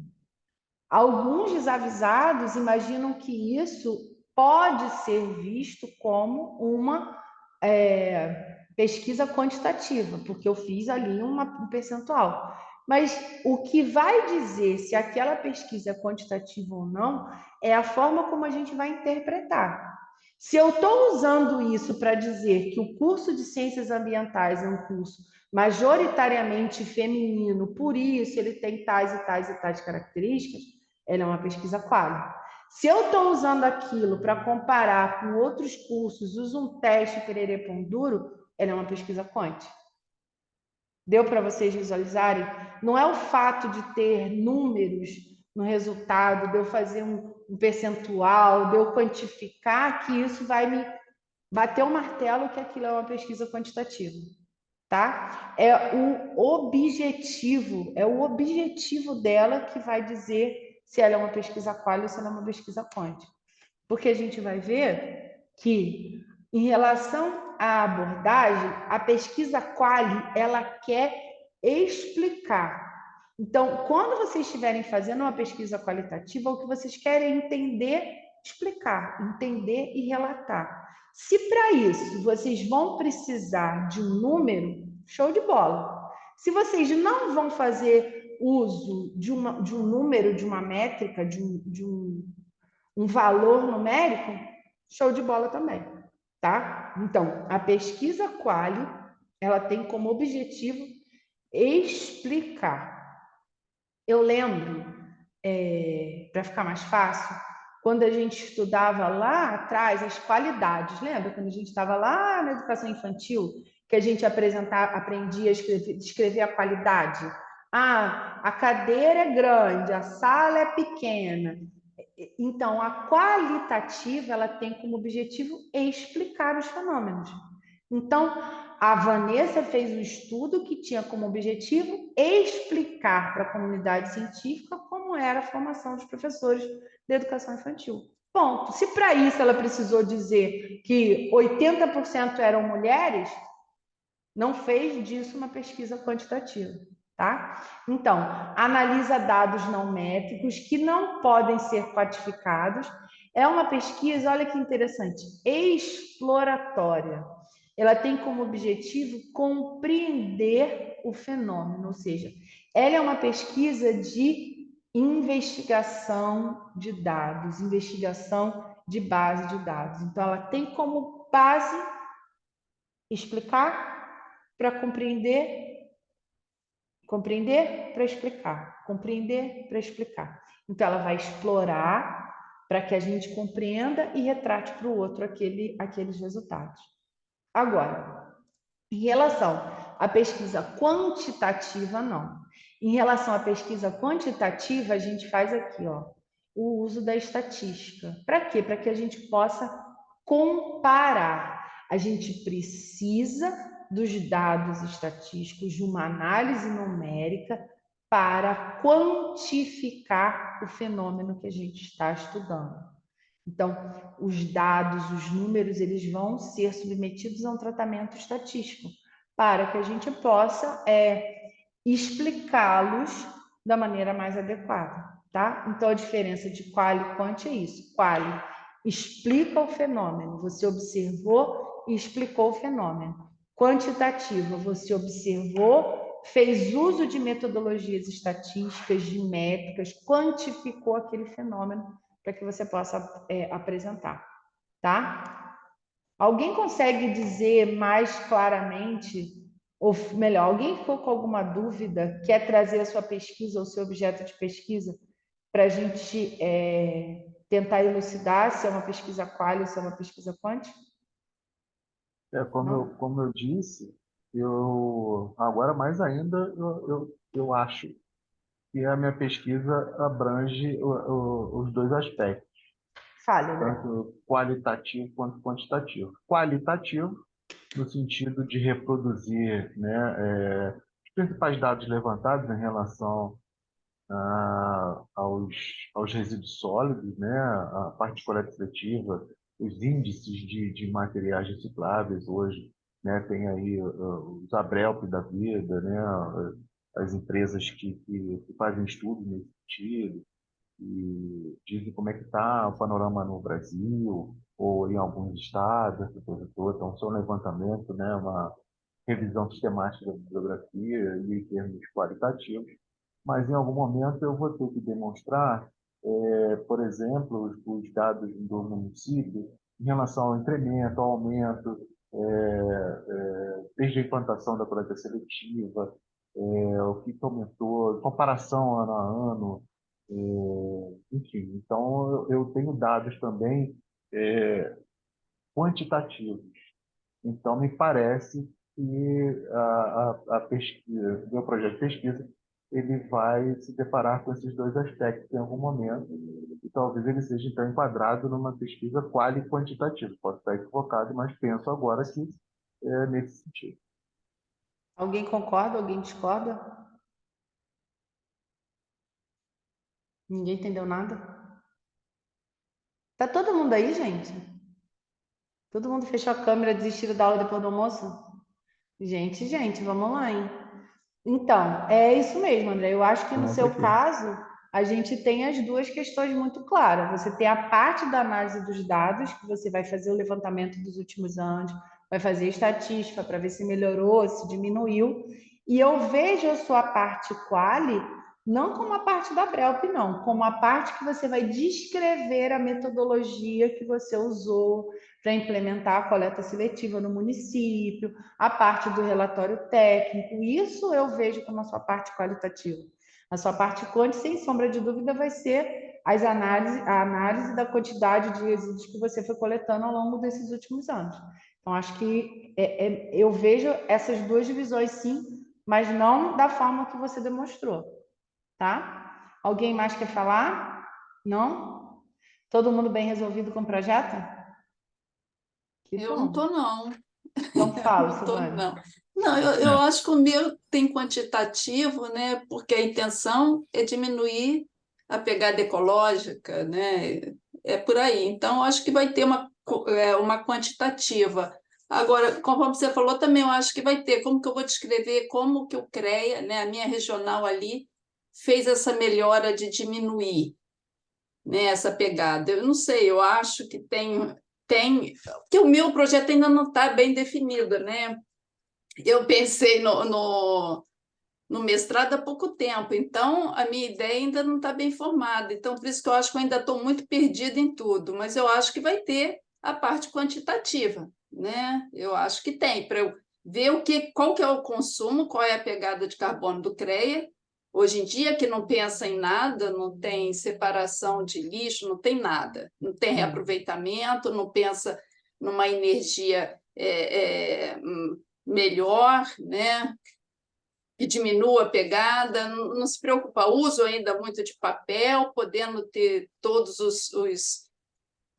vamos dizer, os protocolos online, e ainda tem alguns que nem precisariam hoje em dia, por causa do sigilo, tem maneira de você fazer online ele com sigilo, e ainda usa muito ainda protocolos em papel.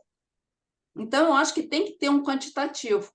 Agora, o meu envolve uma pesquisa qualitativa? Na sua última fala, me pareceu que sim, eu tenho dúvidas. Então, eu tenho uma visão completamente oposta da sua. No meu entendimento, o seu trabalho é qualitativo.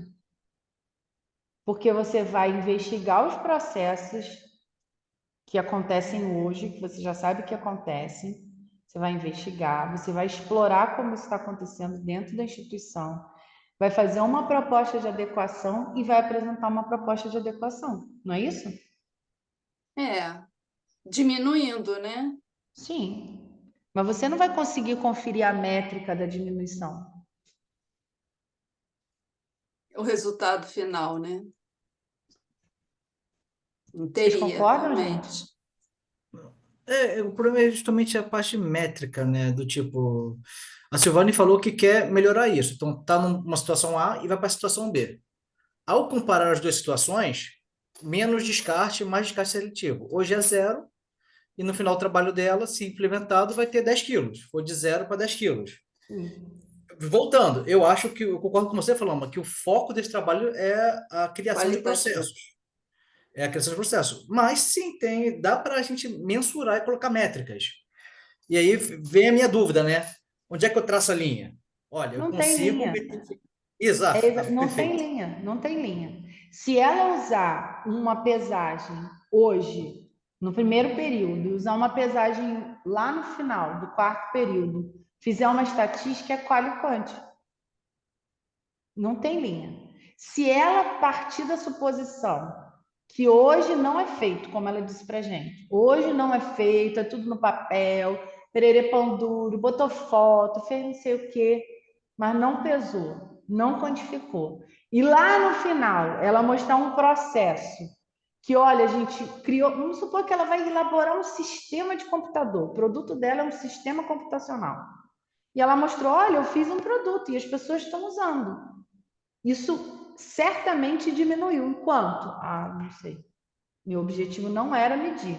Meu objetivo era implementar um processo. Ficou claro? Essa questão do obrigatoriamente é que não existe. Não existe a necessidade de ter um... É porque é difícil Paloma. falar isso... Só um minuto. É difícil falar isso numa sala de engenheiros. A maioria de vocês aqui é do curso de engenharia. Vocês são muito das exatas. Então, vocês precisam de número para provar. Então, por isso que vocês estão atrelando sempre o quant com o quali. E não é uma obrigatoriedade. Ele pode ser atrelado. Ele agrega valor, mas ele não é uma obrigatoriedade. Entendeu? Não tem um melhor que o outro. Tem essa pesquisa, tem essa abordagem. Essa pesquisa tem essa abordagem. Não existe melhor bolo de chocolate ou bolo de cenoura. Existe o bolo de chocolate e o bolo de cenoura.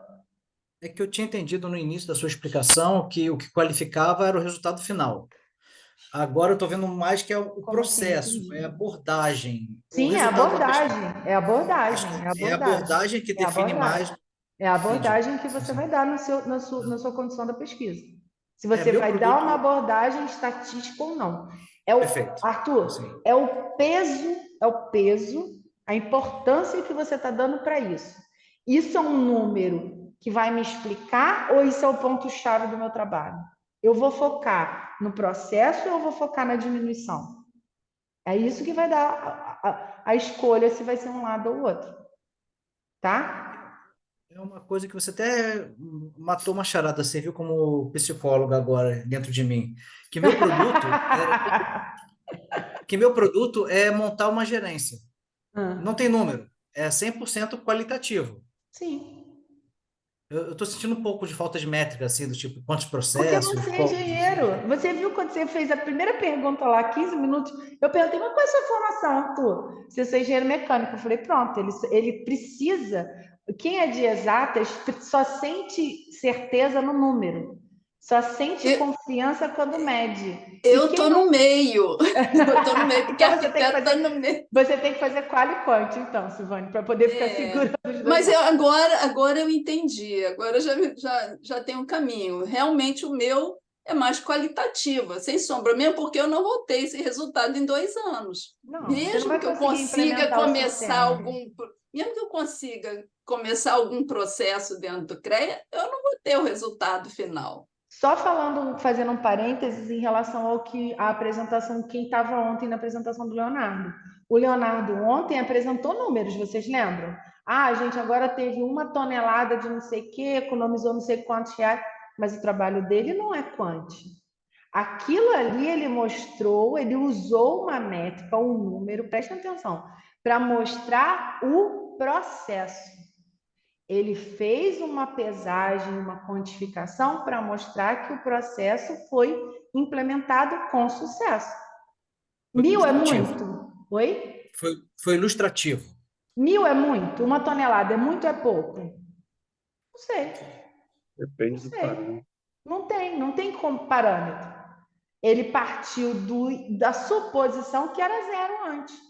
Então, ele implementou um processo e chegou a um resultado numérico. Então, assim, o que eu estou querendo trazer aqui para a gente pensar? Que uma coisa, pessoal, não obrigatoriamente depende do outro. A gente pode ter pesquisa só qualitativa, a gente pode ter pesquisa só quantitativa e pode ter aquelas que estão híbridas, tá? Então, assim, não morram se não tiver quantitativo na pesquisa de vocês. Por exemplo, quem vai trabalhar com entrevista só, não vai fazer, é zero quantitativo, é só quali. E é difícil pra caramba. Estudar análise de conteúdo, eu estou aprendendo porque é uma falta da minha formação. Eu não tive essa formação e eu acho interessante aprender análise de conteúdo. Gente, análise de conteúdo é você entrevistar uma pessoa e interpretar a comunidade, a sociedade ou o cargo que ela está representando com base na fala dela. Não tem estatística nenhuma. Não tem um número nisso. Então, assim, é um tipo de pesquisa só qualitativa. Só qualitativa. E que traz uma riqueza de informações absurda para um trabalho. Tá? Então, assim, qual e quant não brigam. Elas podem andar de mão dadas. Então, a gente pode ter trabalho qual e quant sendo desempenhados ao mesmo tempo. Tá? Então, vocês não precisam escolher um lado. Eu vou fazer só qual ou eu vou fazer só quant. Só que, na hora que vocês forem escrever lá, na metodologia de vocês, porque isso tem que entrar. Este trabalho é um trabalho, uma pesquisa exploratória qual e quant. É mesmo qual? É mesmo quant? Então, vocês têm que ter as características do que é uma pesquisa qualitativa.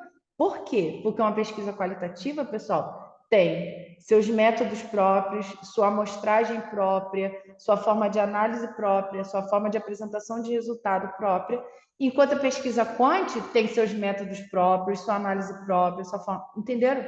Então, vocês têm que saber discernir, porque senão vocês vão pegar o caminho errado. Tá? Então, eu trouxe aqui essa figura desse livro do Fonseca, é um livro muito bom, sobre metodologia científica, que ele traz a principal diferença, ou as principais diferenças entre uma pesquisa qual e uma pesquisa quant. Mas aqui ele está falando de pesquisas estritamente qual e estritamente quant, tá? Ele está falando ali do extremo total. Então, olha aqui, ó. Enfoque na interpretação do objeto. Quem quer explicar? Quem explica é a qualitativa. Então, quem vai buscar entender aquele objeto é a pesquisa qualitativa. Então, a gente tem aqui um maior envolvimento da pesquisa qualitativa quando a gente está falando na interpretação do seu objeto de estudo. Quem avalia o contexto do objeto, o contexto que ele está inserido? Aonde isso é mais valioso? Também na pesquisa qual. Em relação à proximidade do pesquisador em relação aos fenômenos estudados, também é maior na pesquisa qual. E aqui eu vou abrir um parênteses para um conteúdo que a gente vai abordar provavelmente na aula depois, que é a nossa aula que vem a prática, em relação ao tipo de pesquisa onde o pesquisador ele é participante, onde o pesquisador ele vai influenciar de maneira positiva ou de maneira negativa no objeto da pesquisa. A gente já comentou isso aqui, né, algumas vezes. Quando eu chego, por exemplo, quando eu chegava lá na prefeitura e ninguém sabia, nas comunidades, ninguém sabia quem eu era, o comportamento era um. Quando eu chegava com o carro oficial dizendo que eu era secretária, o comportamento era outro. Quando a gente está conversando aqui, quem é a Paloma? Quem é um. Quando sabe quem é a professora, é outro. Isso é normal, isso é natural. Então, é importante que vocês saibam, quem for fazer pesquisa quali, que a presença de vocês, o cargo de vocês, o nome de vocês influencia na pesquisa. E vai influenciar. E não tem como dissociar uma coisa da outra. Então, vão ter que fazer uso de estratégias de análise para diminuir o máximo esse impacto, mas ele acontece. Alcance do estudo no tempo. Olha que interessante. Quando a gente está fazendo uma pesquisa quantitativa, ele é estanque. Então, é instantâneo. Então, é como se fosse um retrato. A pesquisa quantitativa é um retrato. A pesquisa quali, a gente já tem um prolongamento. Porque a gente não está fazendo uma observação pontual. A gente está buscando explicar, a gente está buscando os fenômenos, os fatores que levaram àquela situação que você está chegando ali. Por que a gente tem uma comunidade inteira jogando o esgoto dentro do rio? Hoje a gente tem um valor, 80% do esgoto da cidade de Vassouras, ou melhor, 80% da cidade de Vassouras não tem saneamento básico. Isso é uma pesquisa quant. Por quê? Como foi a formação do município? Como se deu a exploração do município? Como se deu a ocupação do município? É uma pesquisa qual? Então, quantidade de fontes de dados. A pesquisa quantitativa é aquilo ali. Pegou, observou, contou, tá igual. A conta que o Luiz Alberto fizer, a conta que o André fizer, a conta que a Fernanda fizer, tem que ser igual a minha. Então, uma forma só. Já na pesquisa qualitativa, a gente tem aqui, ó, que a gente tem várias informações, várias fontes de informação. Por quê? Se a gente quer explicar, ou melhor, se a gente quer entender uma situação, a gente tem que tentar entender com muitas fontes possíveis. Se eu quero ouvir uma história, saber por que aquilo aconteceu, eu tenho que perguntar a todos os envolvidos naquela situação, para que eu possa entender o que aconteceu e relatar da maneira mais fidedigna possível o que aconteceu. Então, se eu quero fazer uma análise, por exemplo, a Vanessa falou que fez uma leitura do processo formativo dos professores. Ela pode se basear em um só autor? Não, senão ela não está contando como foi o processo formativo dos professores. Ela está contando como foi o processo formativo dos professores com base no João. É válido? É, mas não é o objetivo que você tinha no início, tá? Ponto de vista do pesquisador. Olha que interessante. O ponto de vista do pesquisador de uma pesquisa quantitativa, ele é externo, ou seja, não importa quem está observando, a resposta do fenômeno é a mesma. Eu preciso ver qual a quantidade lá de resíduo de poda que eu usei para fazer esse piso, né, Renan? Só quem sabe isso é o Renan. Mas se ele me der a receitinha, eu tenho que conseguir chegar no mesmo tipo, mesma durabilidade que o Renan fez. Porque todos têm que ser produzidos no mesmo padrão. Uma pesquisa quant, ou seja, independe de quem está fazendo. Agora, a pesquisa quali não. A pesquisa quali, ela é subjetiva. Então, ela tem a interpretação do pesquisador. Então, o pesquisador faz parte do processo. Ele faz parte do processo de investigação. Desde o momento, vocês já pararam para pensar nisso? Desde o momento que ele elabora, por exemplo, um questionário. Alguém aqui já trabalhou com questionário, com entrevista? Não, sim, não. Desde o momento que vocês estão elaborando o questionário, vocês já estão aqui, ó, mostrando o que vocês têm de percepção, da escolha das palavras, a escolha das perguntas, a ordem das perguntas, é tudo de acordo com a sua interpretação daquilo. Se eu for fazer uma pergunta aqui, por exemplo, gente, a primeira pergunta que eu fiz na aula, o que vocês acharam sobre a qualificação de ontem, a defesa de ontem? Porque para mim, do meu ponto de vista, isso é uma coisa relevante. Talvez para vocês não foi. Então, perguntar, por exemplo, como a comunidade de Ribeirão das Neves faz o descarte do resíduo, é a primeira pergunta que eu vou fazer, porque aquilo para mim é importante. Talvez se o André fosse fazer esse questionário, ele ia começar por outra pergunta. Então, por isso que a pesquisa quali ela tem esse caráter de subjetividade, esse caráter de interpretação, da valorização do papel e do aspecto do pesquisador dentro do ambiente. Diga, Silvana.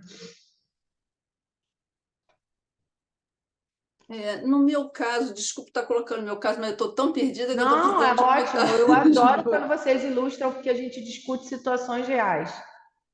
Vale a pena eu montar um questionário, eu não sei se isso pode, e encaminhar, pedir autorização, claro, para a minha chefia, se eu posso encaminhar para os demais CREAs, que as administrações dos CREAs nos vários estados são diferentes. Né? Nós temos o CONFEA, mas a administração é diferente. Como que eles estão fazendo com a questão do meio ambiente? Tanto o uso de papel, energia, aproveitamento de água de chuva, tudo isso. E é válido para o meu trabalho, pelo que você conhece do meu trabalho, eu ter essa pesquisa, como os demais CREAs estão fazendo em relação ao meio ambiente, essa gestão ambiental? É válido isso? A pergunta da Silvane é: vale a pena eu entrevistar outros CREAs, em resumo? André disse que vale, Rafael disse que vale. Bom, você já sabe que existe. Vale, Arthur disse que vale.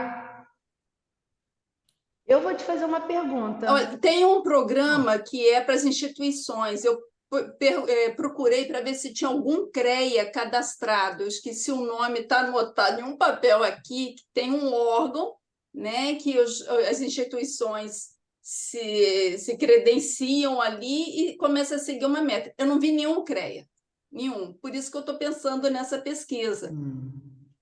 Fala, Arthur. Não, uma coisa interessante é que quando você falou em pesquisa, eu ia falar da minha experiência no meu MBA em gestão de empresas, onde na cadeira de marketing ele utiliza muito a pesquisa quali com a pesquisa quant. Primeiro faz uma quali para saber o que as pessoas estão pensando e da quali parametriza para fazer algo mais numérico.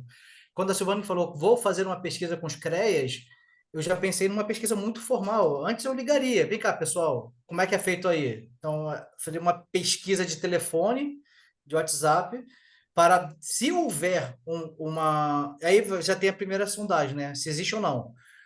Se houver, fazer uma coisa mais quantitativa, onde já tenha, e nas que não há, uma coisa mais aberta, para pegar ideias, coletar ideias do que estão pensando sobre.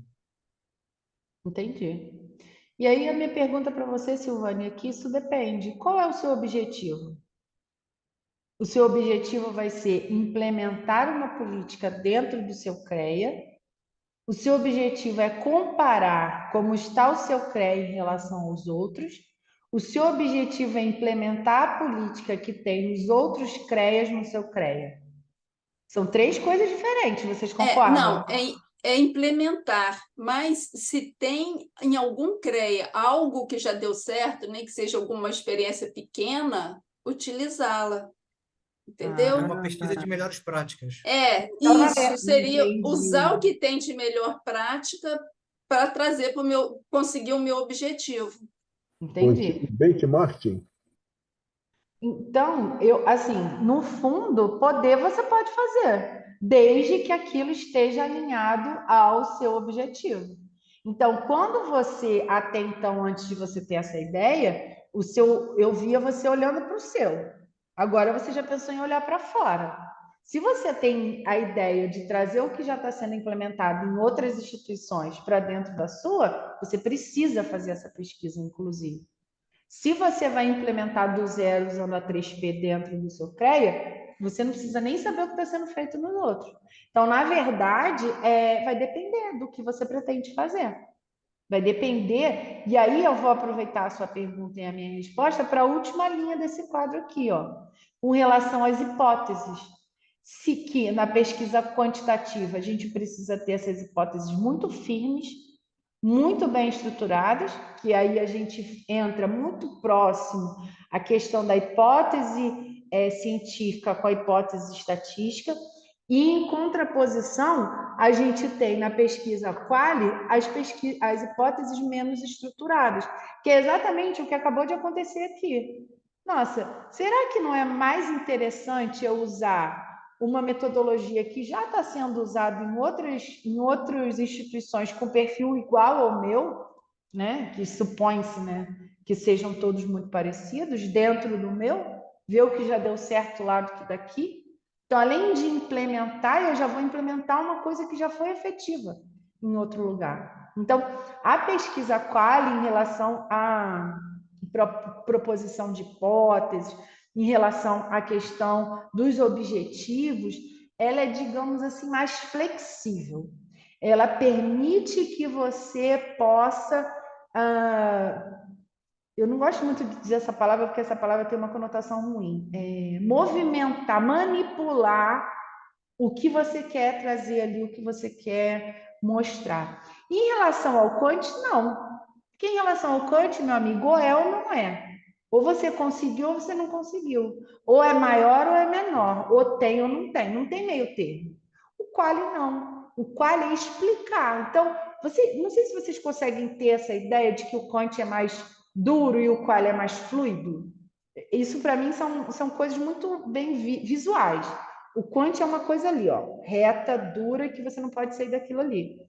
Direto. E o Qualy não. O Qualy é uma coisa mais fluida, mais tranquila, mais maleável. O Qualy é mais das ciências sociais, humanas, algumas áreas das ciências médicas, enquanto o Kant é física, química, matemática, engenharia, tudo ali que é sempre do mesmo jeito, sempre o mesmo resultado, sempre parametrizado, sempre tudo muito controlado.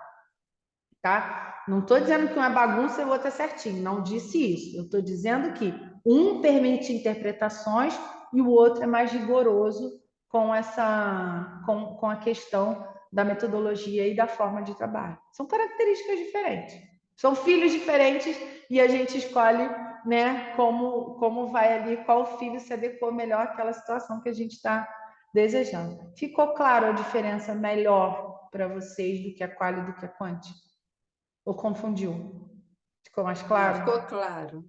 Então tá bom, porque isso é importante para que vocês tenham isso um pouquinho mais na cabeça. Eu acho que tem mais um quadrinho aqui falando do que é Qualy e do que é Quant. Eita. Então eu trouxe isso Uma aqui. pesquisa, só uma Diga. pesquisa de intenção de votos, ela é quantitativa, Sim. tá? Beleza. Porque tem Não várias é? formas de ser abordada, né? Eu, Sim, eu, mas é, eu você penso que sempre dá uma forma de escolher e o resultado no final é sempre um melhor do que o outro. Não uhum. é isso? Sim, também penso que sim. Alguém tem outra interpretação? Eu acho que talvez a dúvida do Celso seja como é feita a pergunta. E aí você muda o resultado. Você pode influenciar no resultado de acordo com como você faz o questionamento. Aí eu acho que há uma. Eu vou além do que você disse. Na verdade, eu não vejo como é feita a pergunta. Eu vejo como é passado a resposta. Por quê? Porque, olha só, pesquisa de intenção de voto. Quem vocês querem para presidente? Paloma ou Margarete? 99% escolheu Paloma. Não, 99% é exagero. Vamos pensar assim. 55% escolheu Paloma. 45% escolheu Margarete. Isso é estatística, isso não muda, né? É isso que é. A interpretação é: a Paloma ganhou a eleição, a Paloma vai ser presidente com 55% dos votos. Paloma representa a totalidade das pessoas? Não, ela Não, representa o desejo de 55% das pessoas. Então, quando eu disse que talvez como isso é passado é mais importante do que como é feita a pergunta, foi nesse sentido que eu quis dizer. Por exemplo, a gente tem um tipo de resíduo. A gente tem o hábito de dizer que todo mundo só coleta latinha, por exemplo, porque latinha é mais rentável. Não, não é. É porque latinha faz menos volume. Então, é mais fácil de armazenar. Outros tipos de resíduos são mais rentáveis. Só que a ideia que se tem é que latinha é mais rentável. Então, todo mundo só coleta lata e os outros resíduos ficam para lá. Então, latinha é o melhor resíduo? Depende. Você tem espaço para armazenar? Você tem tempo para armazenar? Você vai lavar o coisa? Então, assim, não é a forma só, o que define a pesquisa de ser qual e quant, não é só a forma de perguntar, é se você vai trazer um tratamento estatístico para aquele resultado que você está expondo. Mas também, né, Paulo, eu posso falar assim, você que é um presidente com 20 ou com 30, o teu presidente tem que gostar disso? O teu presidente... Aí você Sim. começa a imputar as perguntas que são quase que obrigatórias da resposta. Aí você influenciou na tua política, na tua Sim, campanha. Você faz isso com o que sim, você quiser. perfeito. Não Só só que, presidente, sim, qualquer só coisa. que isso não define se a pesquisa é qual ou se ela é quant, Fábio. Foi isso que eu quis dizer. Isso que você falou, você está coberto de razão. E a gente vai ver, quando a gente tiver aula sobre entrevista, que isso é uma problemática gravíssima. Inclusive, hoje em dia, com as formas de você até direcionar algumas pessoas. Você tem que Então, usar. Fala. eu quis dizer, não era se ela... Ele perguntou, eu falei, não, ela pode ser a pesquisa. Ele faz de uma forma qualitativa de exploração em cima de uma resposta que é quantitativa, é isso que eu quis dizer. Você, Entendi. né, a forma como você monta o conteúdo, que é qualitativo, influencia na forma quantitativa dos números. É isso que eu quis fazer um... Sim, Pode ser tendencioso. isso. E você pode, com uma pesquisa, aí por outro lado, você pode, com uma resposta quantitativa, interpretar e dar um dado qualitativo. Você pode fazer uma interpretação em cima de um resultado quantitativo. Por exemplo, aqui, ó, só para vocês verem. Isso aqui é um dado fictício, obviamente, e que eu mostro uma pesquisa quali-quant. Uma pesquisa quali-quant foi feita uma divisão aqui qualquer de um percentual de análise de quanto tinha de cada resíduo. E aí eu cheguei a um número de que vidro tinha 40% do material encontrado era vidro. Se eu parasse aqui, eu ia dizer que isso é uma pesquisa quantitativa, que vidro foi o que teve maior estatisticamente, perere pondu. Se com base nesse resultado aqui, eu traço um perfil dessa população, eu posso transformar isso numa pesquisa, isso, André, eu tinha esquecido o nome, composição gravimétrica. Eu posso transformar isso numa pesquisa qualitativa.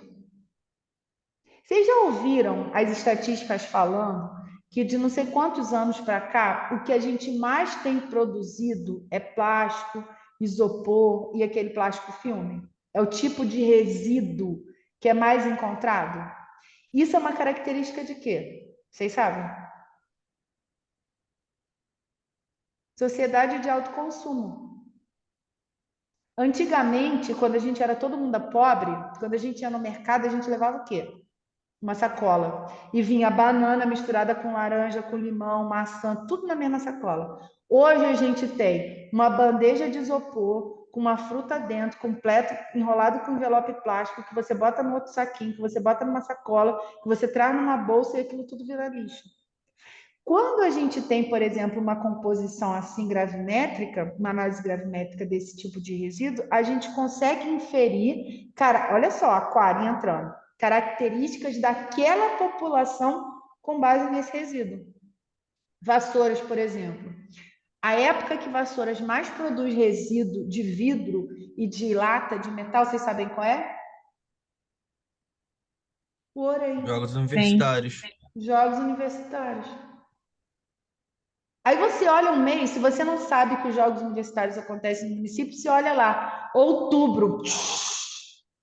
É mais do que Natal, Ano Novo e Carnaval, gente. É um absurdo. Aí você fala, gente, que município é esse doido que a maior produção de vidro e lata é em outubro? O que acontece? É a contramão de todos os municípios. Aí você vai analisar o que está acontecendo no município, que aí é o quali.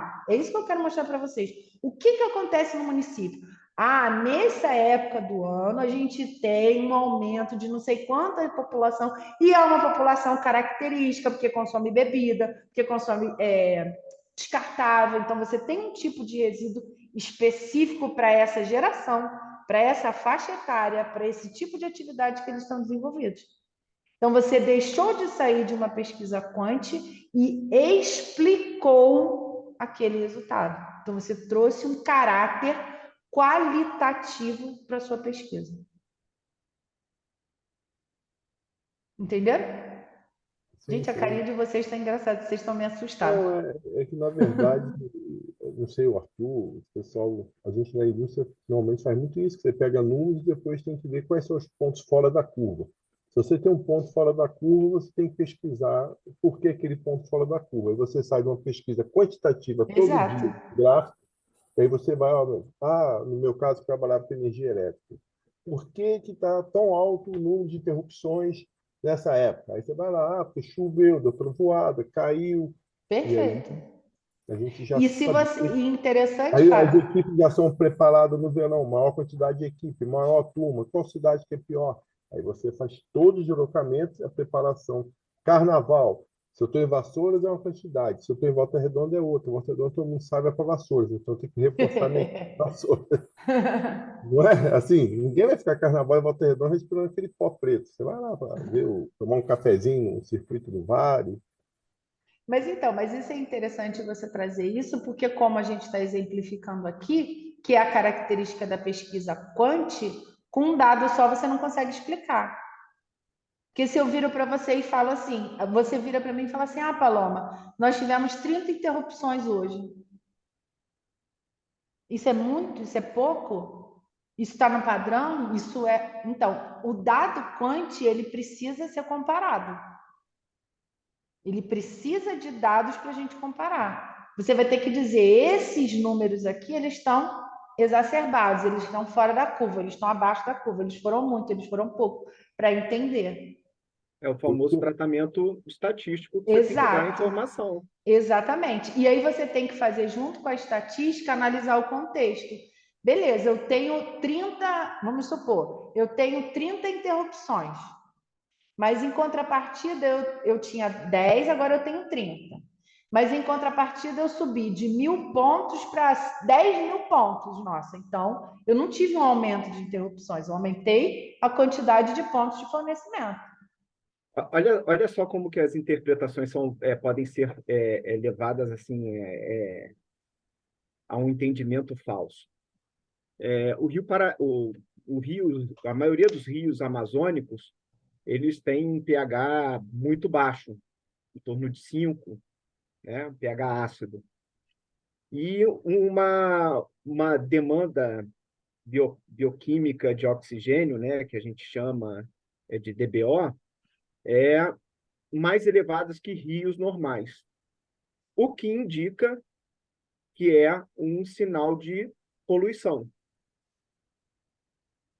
Né? Então, eu estou usando o número, né? os números lá de análises quantitativas para um determinado índice, tá? de poluição. Agora, na hora que eu faço análise qualitativa, histórica também, né? a gente vê que não, é uma característica natural deles. Por quê? Porque você tem uma quantidade de árvores, dejetos de animais que estão na beira do rio e que aquilo cai no rio e fica nas beiras, em trechos dos rios. Ou seja, é uma coisa natural. Sim.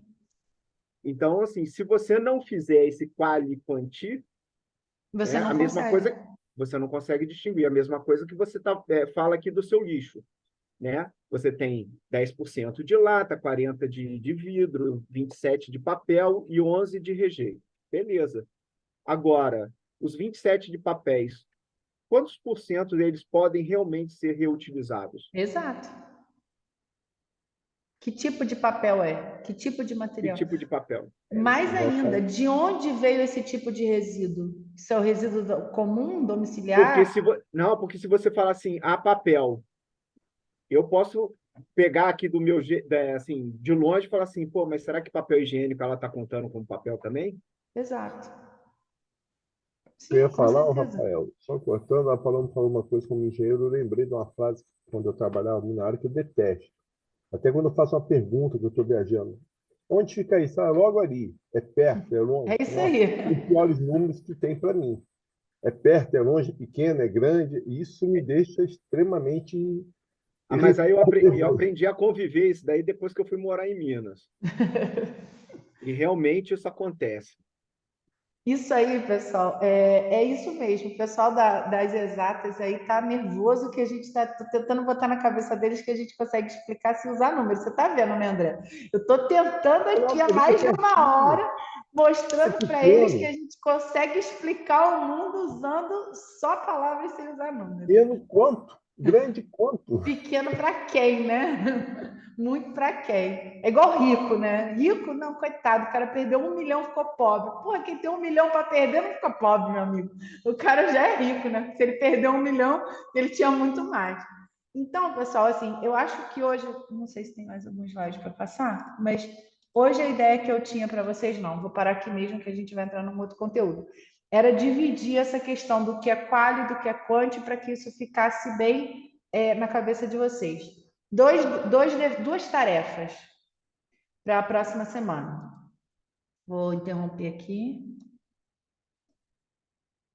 2 tarefas para a próxima semana. Primeiro, que vocês pensem no estado da metodologia de vocês hoje e é quali ou é quanti ou é quali e quanti.